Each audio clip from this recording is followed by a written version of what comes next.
대한민국 연예계의 화려한 조명 속에서 명성과 인기를 좇는 사람들의 분주한 흐름 속에서 효정이라는 한 여성이 있습니다. 그녀는 시끄럽지도 요란하지도 않으며 연예 뉴스에 자주 등장하지도 않지만 고향 삼천포의 작은 땅에 사랑과 희망의 씨앗을 조용히 심고 있습니다.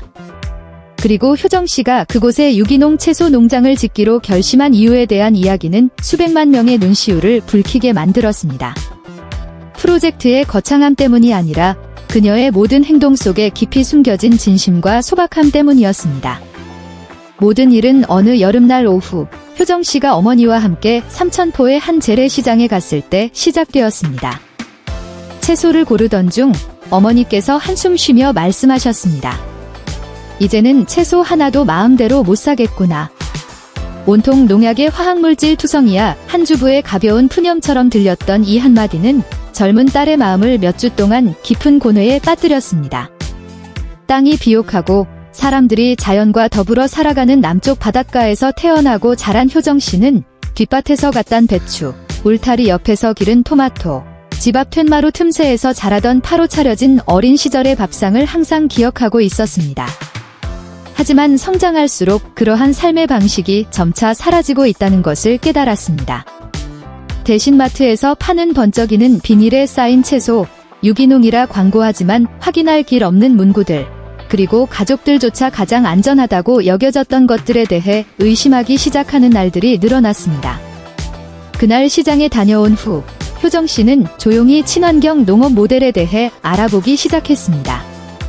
그녀는 기술에 대해 아무것도 몰랐고 농학적 기반도 없었지만 확고한 결심과 땅에 대한 진정한 사랑을 가지고 있었습니다.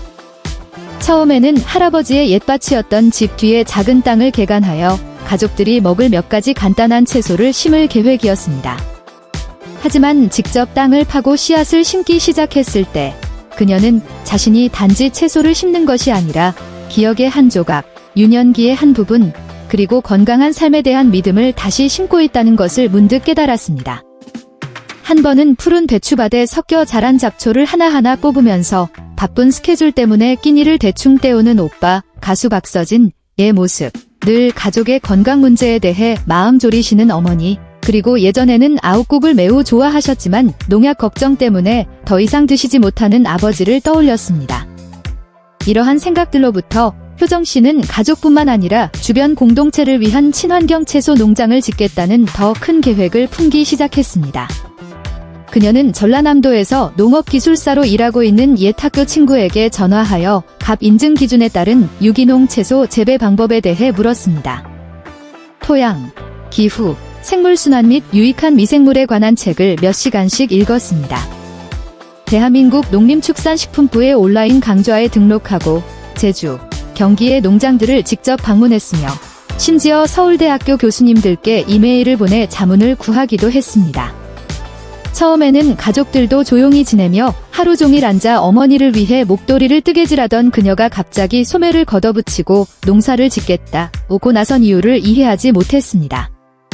하지만 효정씨에게 이것은 충동적인 결정이 아니었습니다. 그녀는 말했습니다.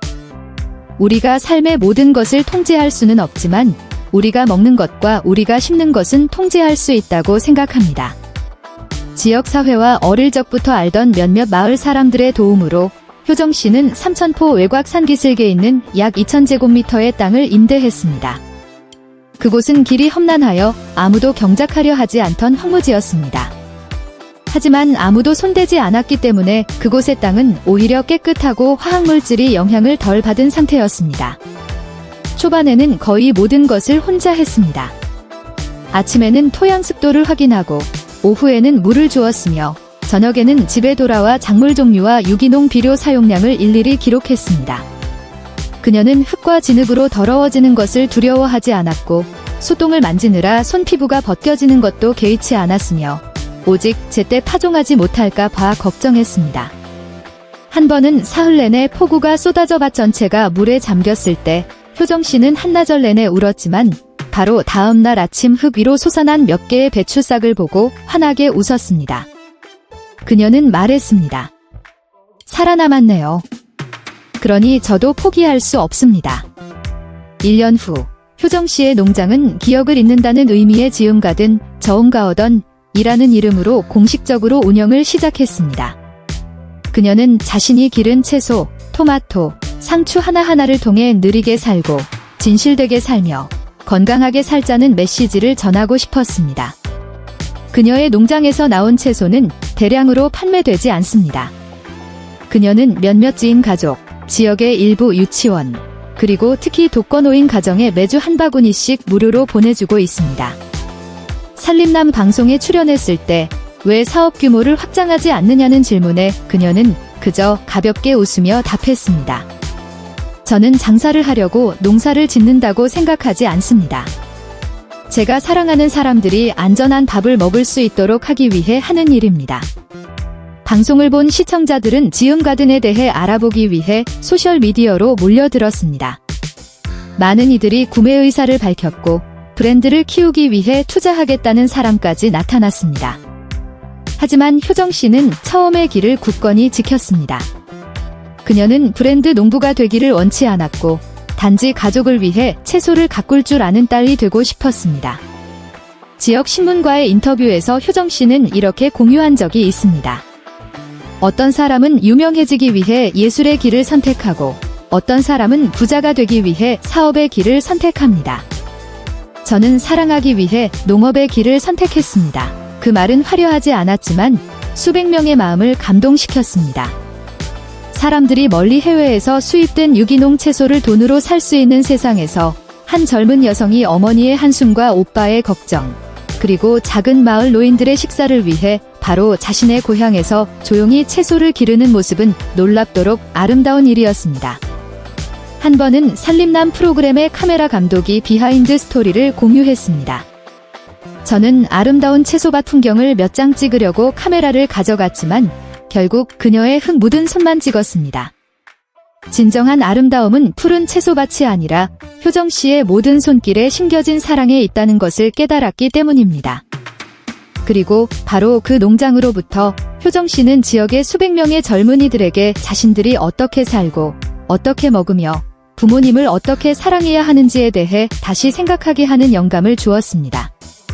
그녀의 이야기를 알게 된 부산의 한 대학생 그룹은 고향으로 돌아가 채소 심기 프로젝트를 만들어 젊은이들을 마을로 데려가 지속 가능한 농법을 배우고 자연과 교감하게 했습니다.